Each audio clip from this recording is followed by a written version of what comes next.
is brought to you by Head Start Basketball. Hello, and welcome to the 74th edition of the Coach's Corner Roundtable on the Hoopheads podcast. Each episode of the Coach's Corner Roundtable will feature our all-star lineup of guests answering a single basketball question. A new Coach's Corner Roundtable will drop around the 15th of each month. February's Roundtable question is, what frustrates you the most as a coach, and what actions do you take to overcome that frustration? Our coaching lineup this month includes Jim Baker from Cannon School, Jake Boyd from Luther College, Erik Buehler from Arapahoe High School, DeLisio from Olmsted Falls High School, Hannah Dewater from Union Mine High School, Dave Hixon from Amherst College, Kreider from Rice University, Bob Krizancic from Menor High School, Michael Rainiak from NCSA and We Are D3 TBT, Don Showalter from USA Basketball, and Joe Stasyszyn from Unleashed Potential. Please enjoy this roundtable episode of the Hoopheads podcast, and once you're finished listening, please give the show a 5-star rating and review after you subscribe on your favorite podcast app. Be sure to follow us on Twitter and Instagram at HoopheadsPod for the latest updates on episodes, guests, and events from the Hoopheads Pod. Coaches, are you looking to get a shooting machine for your team but don't have a lot of budget left? This month, our friends at Dr. Dish are making a shooting machine purchase more affordable than ever. Secure your own Dr. Dish CT Plus for as low as $3,900 down when using Dr. Dish's Buy Now, Pay Later payment plan options. These plans are for schools only and have zero interest, no monthly payments, and no hidden fees. Take advantage now while supplies last. Learn more at drdishbasketball.com and follow their incredible content at Dr. Dish B-Ball on Twitter, Instagram, Facebook, and YouTube. Mention the Hoopheads podcast and save an extra $300 on the Dr. Dish Rebel, All-Star, and CT models. Those are some great deals, Hoopheads. Get your Dr. Dish shooting machine today. Hey, this is Tuck Taylor with Neuro Beast, and you're listening to Hoopheads Podcast. Prepare like the pros with the all-new Fast Draw and Fast Scout. Fast Draw has been the #1 play diagramming software for coaches for years. You'll quickly see why Fast Model Sports has the most compelling and intuitive basketball software out there. For a limited time, Fast Model is offering Hoopheads listeners 15% off Fast Draw and Fast Scout. Just use the code HHP15 at checkout to grab your discount, and you'll be on your way to more efficient game prep and improved communication with your team. Fast Model also has new coaching content every week on its blog, plus play and drill diagrams on its playbank. Check out the links in the show notes for more. Fast Model Sports is the best in basketball. Let's hear from our panel about what frustrates them the most as a coach and what actions they take to overcome that frustration. Jim Baker from the Cannon School in Concord, North Carolina. I think what frustrates me the most as a head coach are players that do not go hard in practice every day. If a young man or woman is not able to play as hard as they can in practice, when they get into the game, they are going to not be able to play at the speed and IQ necessary to be good. If players take days off in practice, they're constantly unable to play at the speed that the game is played at. We have a saying that we want our players on the edge. We're constantly saying, get on the edge, get on the edge. And that's reference to playing at the speed that they're almost going to make a mistake. We reference that if someone walks up to a cliff to get the best view, you have to be out on the edge to see everything. There's some risk you may fall. Likewise, in practice, if you're practicing on the edge, there's a chance you're going to mess up, and we do not penalize our players if they do mess up, if they're practicing as hard as they can. I think this is especially true for players that are going to move up from, instance, middle school to JV, JV to high school to college, and the different levels in college. as you move up the ladder, the game gets faster, more physical, and the IQ that you have to be able to play at totally changes. We constantly are saying, get on the edge, get on the edge. And we're referenced to play as hard and practice as you possibly can. And don't be afraid to make a mistake if you're playing as hard as you possibly can. Jake Boyd from Luther College. This is Jake Boyd, assistant coach at Luther College, answering this month's roundtable question. What frustrates you the most as a coach, and what actions do you take to overcome that frustration? Player development probably frustrates me the most. I think we all want to help our players get better. My attempt to overcome that frustration would be educating myself. With all the information available on skill acquisition and motor learning, I've tried to mix fundamental drills with new techniques like CLA, mixing competitive fundamental skill building with game situations and reads in hopes of creating an environment where players enjoy the expansion of the deficiencies in their skill set. I think this not only helps me in the player development space, but also with player relationships as they appreciate me trying to make the process enjoyable while also being effective. Thanks for having me, guys. Best of luck to everybody as you gear up for the postseason. Erik Buehler, Arapahoe High School, Centennial, Colorado. Hey, what's going on, Hoopheads? This is Erik Buehler with Arapahoe High School boys basketball.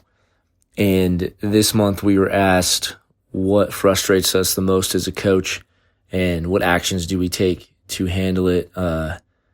There's a lot in coaching that's frustrating, and I want to try to be politically correct as I can with my response. But I would say in coaching, and not just basketball, but all my friends who coach other sports as well, I would say the most common thing we talk about is just kind of the lack of communication at times.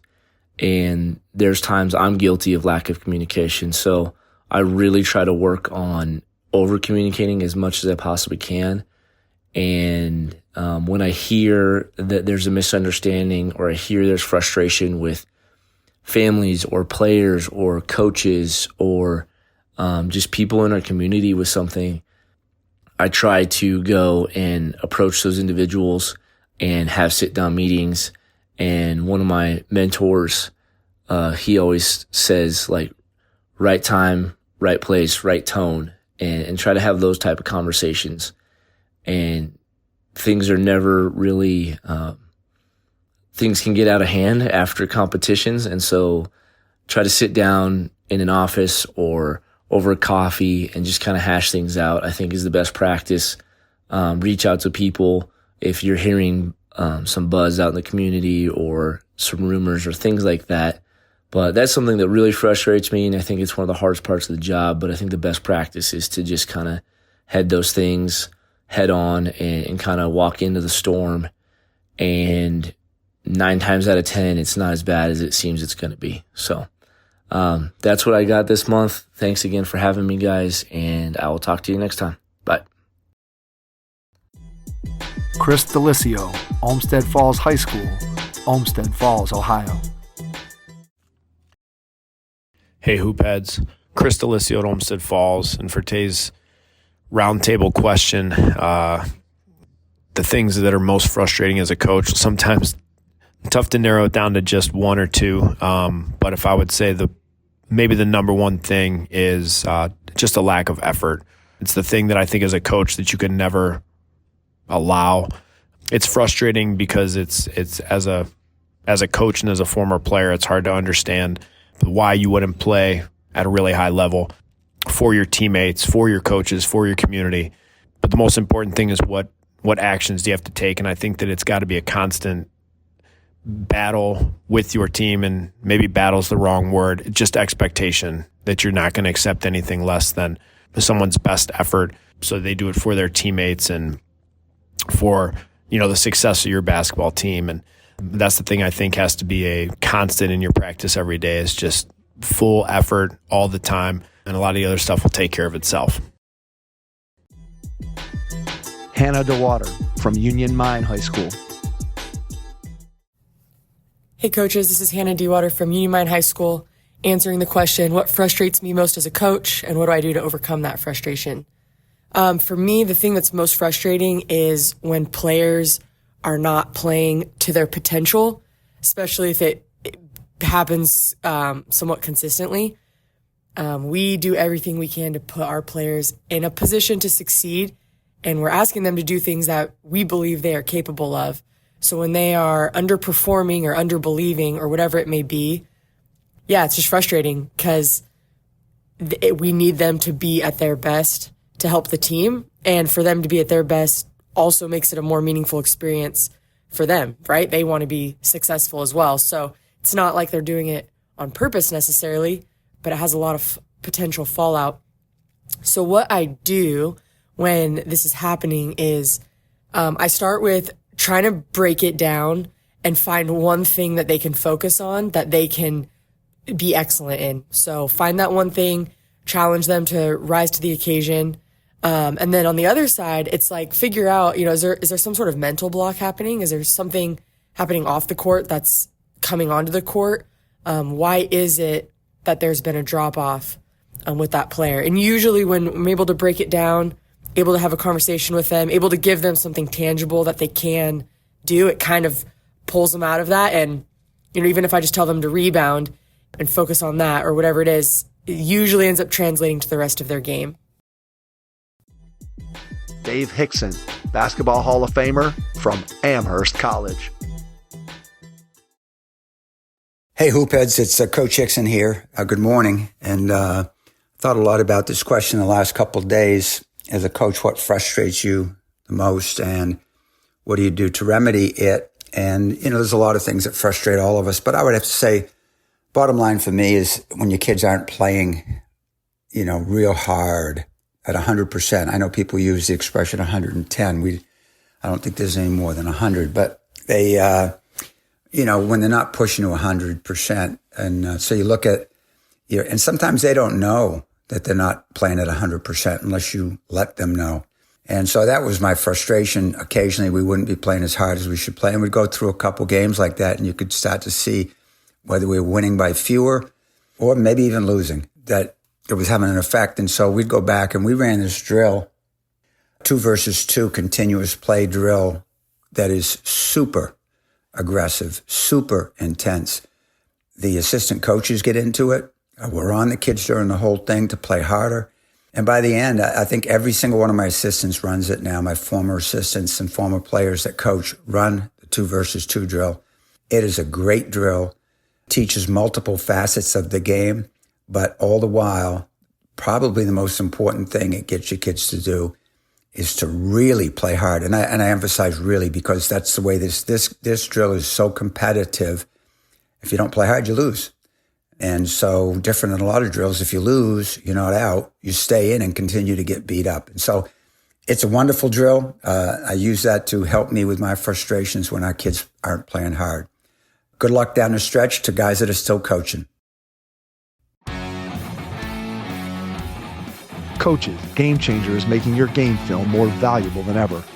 New this season to Game Changer, Film Room allows team staff to analyze full game videos, add comments to specific moments, and quickly share feedback with other coaches, team members, or families. The #1 youth sports app automatically skips downtime in the game film, condensing event video into active play so you can focus on the moments that matter. The best part? It's completely free for coaches. Download Game Changer now on iOS or Android and take your coaching to the next level with Film Room on Game Changer. Game Changer. Stream, score, connect.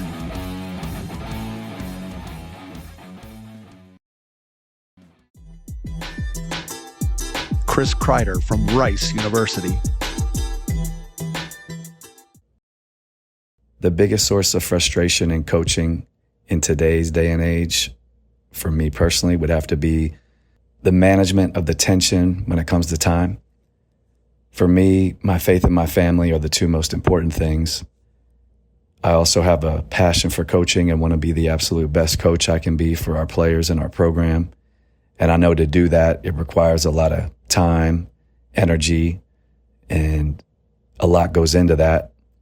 And you always look for this feeling of balance, but you never can really find it.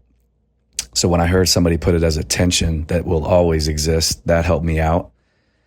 And when I feel that tug, I always try to talk to friends of mine in the profession, mentors of mine, have a conversation that might help me in those moments.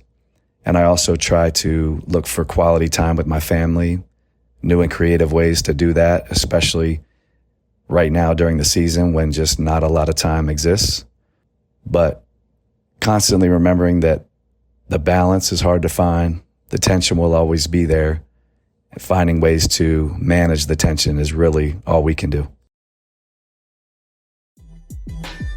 Bob Krizancic, Mentor High School, Mentor, Ohio.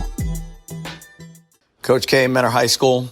Most frustrating thing for me and in my coaching career has been when players want to come in, stay after, come in on a weekend and work on their skills, and they don't go game speed. And I constantly tell them that it's a waste of their time if they're not going to go at the speed of the game. And it's tough to do. To rectify it, we show them exactly what game speed shooting is, what game speed defense is, what one-on-one limiting dribbles, and how tough you have to be. Hopefully that does work, but it's something that I believe every coach goes through. And, just explain speed of the game is everything. Best of luck. Michael Rainiak, Coach Reg from NCSA and We Are D3 TBT. Hey, Hoop Nation, this is Coach Reg or We Are D3. My response to this month's roundtable question, what frustrates me most as a coach, I think a player that doesn't achieve the most out of their abilities that you, the coach, see in them. Like you see greatness in them and they just fall short. Although I don't think you can prevent it, I think you can do a lot of things to combat it, to limit and really have players thrive in your environments. I think first things first, as a coach, you got to really connect with your players, and when you're recruiting them, not just on the basketball front, but be curious about their academics, be curious about their family life, be curious about what they like to do in their spare time. So really develop that bond with them. Further, kind of making sure that you always have open dialogue, an open door policy with your players, so that they feel comfortable talking to you. That goes hand in hand with building that relationship piece. And I think the third piece is you got to provide them with opportunities to get better. You can't force them to do it, but you got to provide them with opportunities so that they themselves on their own can choose to be great. And I think when that starts to happen, then they start to see, things that they maybe thought they couldn't do or, were limited in. Then they start to have success. And now we're really cooking here with gasoline. Don Showalter, USA Basketball. Hi, Don Showalter here from USA Basketball. Obviously, some of the frustrating pieces of coaching would be, parents and parents' involvement and unrealistic expectations of parents. But I just found out that the more honest you are with them, I think the better it is. Sometimes if you let things go with parents, they think what they're doing is the right thing. And so I would have conversations with parents throughout the year if I felt that their unrealistic expectations were hindering our team or their son or daughter. So I think, trying to avoid confrontation sometimes is not the best thing. The other thing I think was a frustrating piece to it is getting your best player to play hard. And, I always said, and Coach Wooden always made a big point of the biggest aspect of motivation is the bench. And so many times I would certainly bench our best player if I didn't feel he was doing the correct things on the court or playing hard, because I really felt that he needed to understand that he had a gift of being very skilled, but he had to use that gift to his advantage and our team's advantage. So you confront those things on an individual basis, and I think that has really helped. Thank you. Joe Stasyszyn, Unleashed Potential, Carlisle, Pennsylvania. Joe's Decision, Unleash Potential. This month's question is, what frustrates you the most as a coach, and what actions have you taken to relieve this frustration? I would say the biggest thing that frustrates me as a coach and as a former high school head coach and now as a player development coach is communication among the players on the team. Basically, it's even gotten worse today. I don't know if it's because of the social media generation, the telephone, the texting, but most players today, whether you're working with a team, small groups, whatever it is that you're working in practice or in player development, players today are not talking. And I think it's not just in the youth. I talk to college coaches, and I get the same thing from them, that they have to teach players how to talk when they get to college. And I know, being around the Duke basketball program for a long time, and Coach K, he had been doing this for a long time. And his big thing was always been, if you're not talking, you're being selfish. You're only caring about yourself.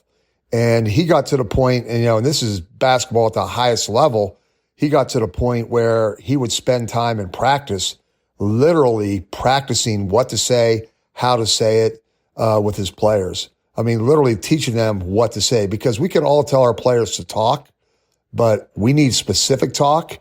And I know when we do player development, we actually will tell our players when we're doing small groups or large groups or working with teams, we will tell players, rather than saying, I'm open, be specific, talk specifically, call out wing, corner, top. So I think we all need to do a better job of teaching kids what to say, because just telling them to talk is not going to get it done. And again, I just think that with social media and technology today, kids are not spending enough time face-to-face talking to each other, especially when they're playing.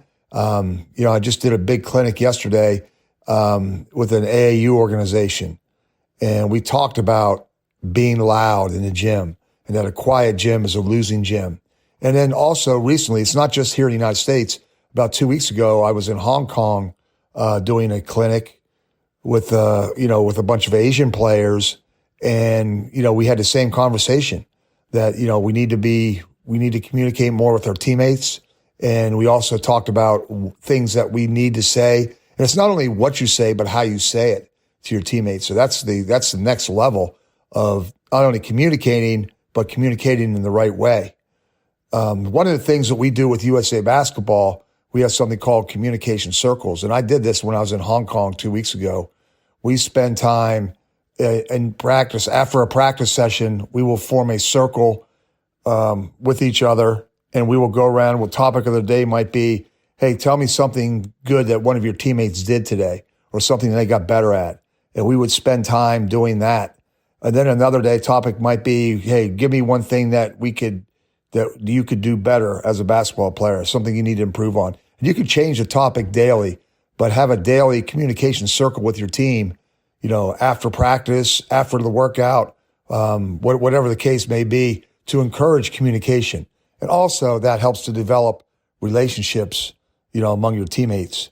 And then the other thing is nonverbal communication.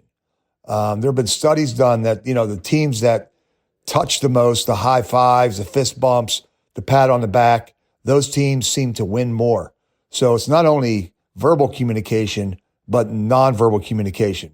And that goes with your teammates and your coach. I talk to players about, sometimes I assist evaluating for USA Basketball's junior national teams. One of the first things that we look at is your nonverbal communication. How are you reacting to your coach? How are you reacting to your teammates? How you're reacting to officials? So, they're all things that, you got to show players what that looks like, whether it's telling them, helping them with what to say and how to say it, and also how to act on the basketball court. So I would say, to me, my biggest frustration in coaching today is the lack of communication, the verbal and the nonverbal, the body language, the bad body language, things like that. So I just think that's a constant battle that you have, that you got to fight with your team, to not let them be complacent with not talking, not communicating. So that is the thing that I like to see improve, and I hope I was able to give you some ways to improve that, because I think that that's a common thing that I hear when I do coaching development and coaching clinics, not only here in the United States but around the world. That's a frustration that most coaches share. So I hope that was helpful for you. Thank you. Thanks for checking out this month's Hoopheads Podcast Roundtable. We'll be back next month with another question for our all-star lineup of coaches. Your first impression is everything when applying for a new coaching job.